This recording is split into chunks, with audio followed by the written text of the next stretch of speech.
Hey folks, it's Maryse here and welcome to another TEW2020 video. You join us for our final event of 2021 with the WWE TLC. And then we're going to head off. We're going to have our episode where we cover the Power 500, we cover all the awards at the end of the year, see if we can get that elusive Company of the Year. I doubt it because obviously New Japan run a product that just shatters theirs, so unless we get everybody to 100 over, then I don't think we'll be winning that anytime soon. But after that we'll move along to the Dusty Rhodes Cup. That'll be quite a short episode, but just another showcase for some NXT talent, give you an idea of who's coming through, who could be looking at the main roster going forward. I think we'll probably see some talent cuts in the main roster as well, just to trim it down a little bit, so we can maybe have like kind of changing the guard a wee bit after WrestleMania. But after that, as I say, Royal Rumble, Takeover in February, Elimination Chamber, and then WrestleMania weekend, and then we go to brand exclusive pay-per-views after that. So quite exciting times ahead. But we're on about the now and the present. You can see last year we had 37,000 fans and a 68 rated show. Attendance wise we should just be a wee bit over. Show rating we should surpass it, because obviously we've changed the intention of the product in terms of what's viewed. It's only the main event match that really will have a significant bearing in the rating.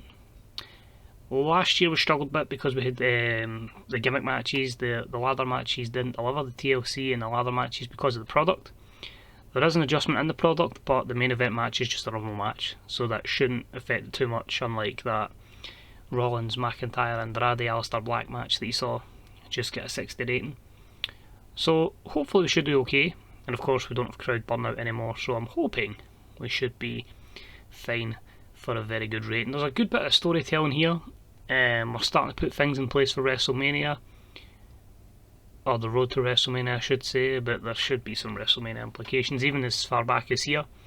I don't like to forward plan too much, maybe just one or two matches. The rest do tend to come together quite last minute when you get to about February, because you see who's in good momentum, who the fans are taking to. But there is some matches where I'm like, that's what we're building to, that is a WrestleMania matchup. So without further ado, we'll jump into it. As always, if you enjoy what you see here, a wee thumbs up is deeply appreciated. If you just hit the sub button, just drops every video into your inbox, so you don't need to go chasing after it. And if you like what you see, you want to buy the game or you want to trial it, well, the links are in the description below. As is a good place to get all the best mods that are kicking about, there's a few places for that. And of course, other people's very, very good written and verbal content as well. But without further ado, let's crack on. This is TLC 2021. So we start the show in front of 41,297 fans at Comerica Park, however that's pronounced. Delighted to say, I just went with a hype package here. Both guys are insanely over, they're in the 90s, so I was hoping to get a bit higher than an 83, but we don't get the benefit of the hype sports entertainment angle that I do on televised shows. So to get the 83 here at least gives us a good start for that main angle rating. So that's going to be one of our main matches tonight. Keith Lee was due a title match. He got his match on SmackDown. Maryse screwed him out of it, but Shane McMahon went, nah, we're not having that. You two can do battle in a ladder match, so Keith Lee can basically throw the Miz about for the Universal Championship later tonight. Your main event though is going to be Drew McIntyre challenging Randy Orton for the WWE Championship. More on that when we get to it. So first off, we have the suffering of the ladder match curse, but it is TLC, you need to use them. Well, you don't need to use them, but I feel it's a bit more realistic if I do. But about that had a decent reaction from the crowd in Subpar Wrestling, with Chelsea Green defeat Io Shirai, Shayna Baszler and Sonya Deville in a ladder match in 13:49 when Chelsea Green retrieved the item, meaning that she is the new Raw Women's Champion. So a 41 rating for this. It was obviously a type of match that was extremely poor choice for the audience. They don't particularly like ladder matches.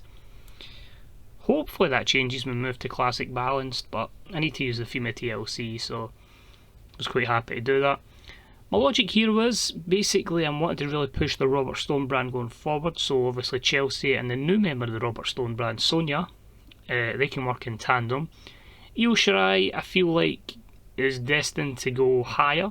I'm trying to keep the likes of Becky and Ronda away from the Women's Championship, giving others a chance to shine. So she might move into that kind of feuding area along with Shayna. giving Chelsea the likes of Shotzi Blackheart, Ruby Riott, etc. if you'd win in the future. But a 41 rated match and a good win for the Robert Stone brand. And after the match up, the two of them celebrate. So the Chelsea Green performance was good, and I get a 60 rating. So a bit of a joke figure in NXT, but on the main roster, Robert Stone is having a last laugh. If you want to win some championships, you better sign up to that Robert Stone brand. Next up, we've got more women's action, and it was Charlotte Flair cutting a promo on Liv Morgan, which get a 64. Obviously, Liv managed to fluke a victory at the last event, and Charlotte says it's a joke, it's a mockery how someone like Liv Morgan is running about with a women's championship. Gold should be around a Flair's waist, and I'm going to make sure that's the case today. So naturally, we'd about to had a decent reaction from the crowd, but subpar wrestling, and made Liv Morgan defeat Charlotte Flair in 11:37 with a roll-up. A third defence of the SmackDown Women's title for Liv, a 61 performance here for the matchup, 56 played a 64 in terms of in-ring. Basically utilising Charlotte to put Liv over. She didn't ask to be protected this time, which was good. She was quite happy to do the job. But it's just a case of building new stars, and I feel like we're going to have to try and elevate the likes of Liv and then a few others, and we'll maybe try and keep Charlotte away from the women's title picture for just a little bit. Next up, we have Roman Reigns, who's backstage on his cell phone talking to someone. We don't know who it is. He's been a bit pissed off recently, Roman. Ever since Survivor Series, where he was put in that 10-man match to defend his championship, which he lost to Jay White. He's just never really been the same. He's just obliterating people backstage. He's just not a happy chappy at all. And I get a 72 rating there. Moving along, we had the SmackDown Tag Team Championships defended in a Fatal 4-Way TLC match. Did the crowd take to this one? They did, but they don't like the gimmicks that are cutting about, but we'll get to that in a minute. And about the head subpar wrestling and little heat, Santana and Ortiz defeated the Usos, Xavier Wood and Kofi Kingston, and the We Shall Not Kneel team, of course, of Nick Miller and Shane Thorne, in a TLC match in 1756 when Ortiz retrieved the item. This meant that Santana and Ortiz made the 5th defence of the SmackDown Tag Team Championships. Solid, 66 is pretty decent here. Jay and Jimmy are a wee bit pissed off, and a few gimmicks that he'd changed there. Kofi, Xavier and Jey, so you can see there nearly everybody getting a tag team specialist bonus, but a good 66 rating as Santana and Ortiz continue to dominate the tag team division. Moving along, we've got a brawl ensuing between members of the Magnificent Seven, Walter and Marcel Barthel, and the two factions together, the Disciples of Rollins and the Undisputed Era. Their leaders, Cole and Rollins. So basically the 2v2 brawl here gets a 74. This is because the newest member, I don't even know if I would say a newest member, a man that's aligned himself with Rollins and Cole, is going to be in action next, and he's going to be challenging Timothy Thatcher of the Magnificent Seven for the United States Championship. And that match was decent, and it saw Eli Dragunov defeat Timothy Thatcher in 22-12 with the Torpedo Moscow. Eli Dragunov wins the WWE United States Championship. So a 78 rated matchup here. He came to Raw basically because we kind of wrote Austin Theory off, so I could still go 7v7 with what. Let's bring Dragunov in. He's got history with Magnificent Seven from NXT, and what a better way to get yourself over with a fantastic matchup on pay-per-view and winning the US title against Timothy Thatcher. So delighted with that. Then backstage we have Roman Reigns, who sees Jey and Jimmy Uso basically down and hurting, and he just says to him, man, look at yous, nothing but a bunch of losers, man. Well, I don't know if he'd maybe say it that Scottish, but just nothing but a bunch of losers. Time you start stepping up to the plate, man. So a 64 rating for that. How will the Usos respond to that? Who knows? Next matchup was Roman Reigns getting his matchup against Jay White to try and get his championship back. And a superb matchup. Jay White defeats Roman Reigns in 1826 with a quick roll-up, giving him his first defence of the title. This was a 75, a 78 from Jay White, an 88 from Roman Reigns. Basis this being, I think, do we have to keep Roman looking strong? Oh no, we didn't have to keep Roman looking strong, because Roman, this is one of the promises that Roman was happy to put over Jay White, and it's quite ironic as well that Jay White penalised for not being a very good babyface, and Roman Reigns being penalised for a gimmick that's not suitable for being a heel, so we'll need to change that. But Roman Reigns, he's pissed, and after the match-up, there'll be more to take place down the line. We've then an announcement. Jessamine Duke, Marina Shafir have moved up from NXT, of course losing the NXT Tag Team Championships. They're now on the main roster, and they'll be joining Ronda Rousey in a match-up tonight. But the Four Horsemen just announced that they are ready to take over Monday Night Raw, and it is a 60 rated segment for that. So hopefully we can start getting some of Ronda's overness onto these two, because they do need it. And they're in action next. It was a poor match-up, and the team of Ronda, Jessamine Duke and Marina Shafir defeats Becky Lynch, Sasha Banks and Bayley in 14-14 when Jessamine Duke pinned Bayley. This was a 68.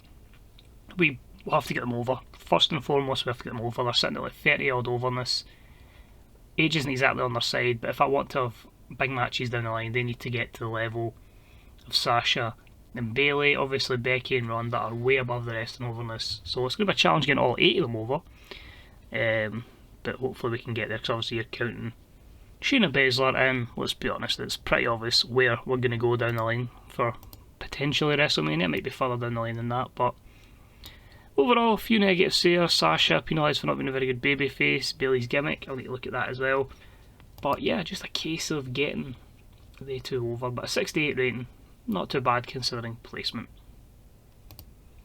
Keith Lee then, he says he's ready for his match against The Miz. He says he knows that Maryse can still be a factor, but he's got that additional support of just putting The Miz through many, many ladders, and it's going to be glorious.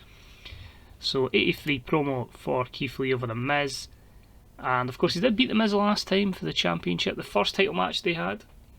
It was a case of Maryse interfering. The second match-up was Keith Lee picked up the win because Maryse interfered, but this time she just hit Keith Lee, so DQ right then and there. So third time lucky on a ladder. Is Keith Lee going to become your champion?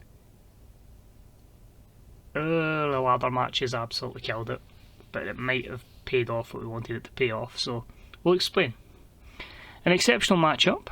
The Miz defeated Keith Lee in a ladder match in 1742 when The Miz retrieved the item after Keith Lee was taken out by Roman Reigns. The Miz makes the 5th defence of the Universal Championship. So, the 59 rating. Well, let's explain it. So straight off the bat, because it's a ladder match, the crowd doesn't like a ladder match, that's fine. Again, and it wanted to use it because it was TLC.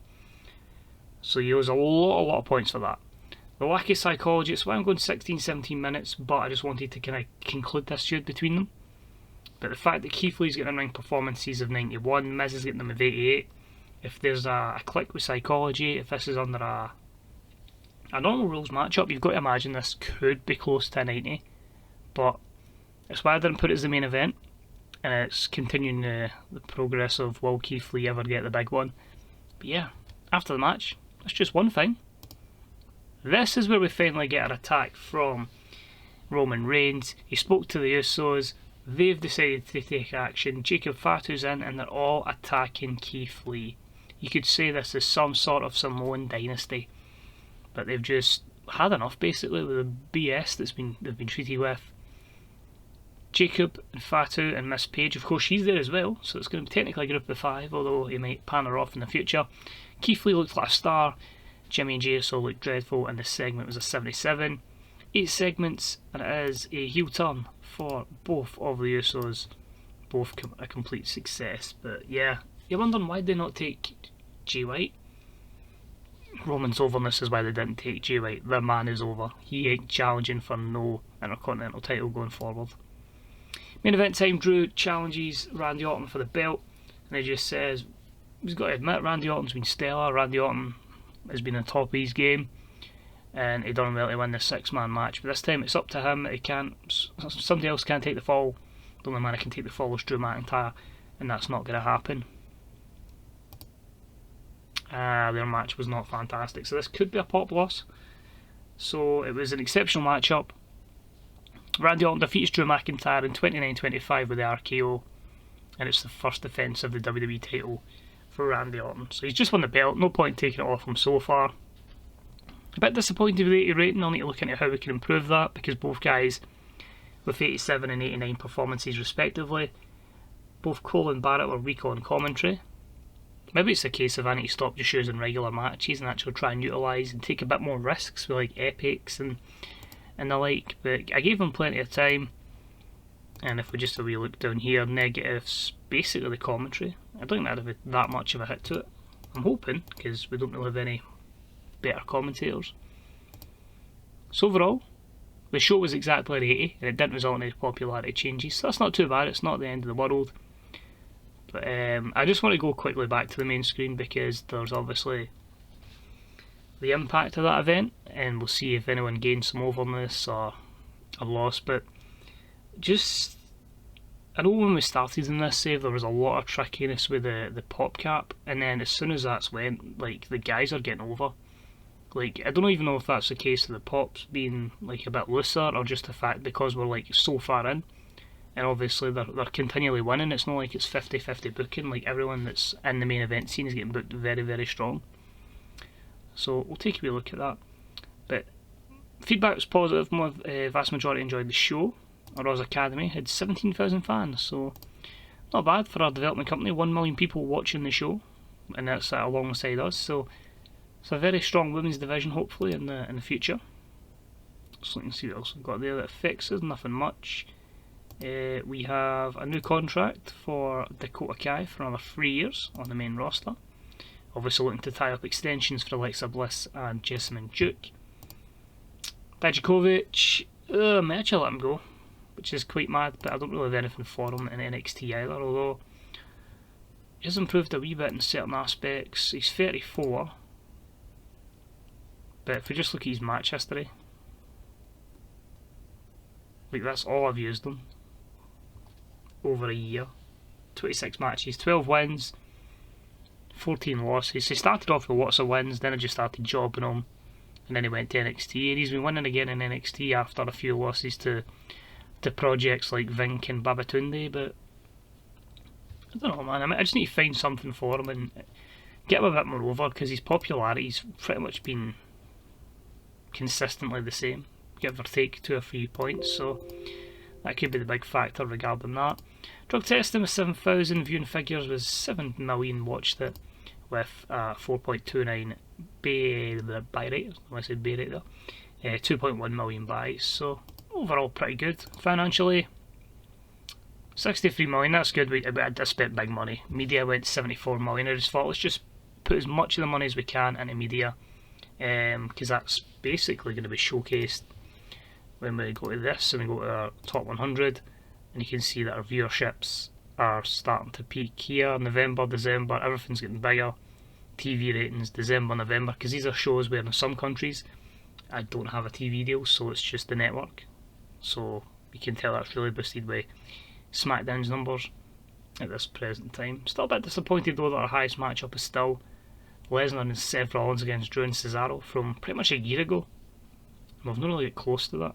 In fact, the last one we had would have been Garza and Orton against Drew and Andrade, and that was in 87. But anyway,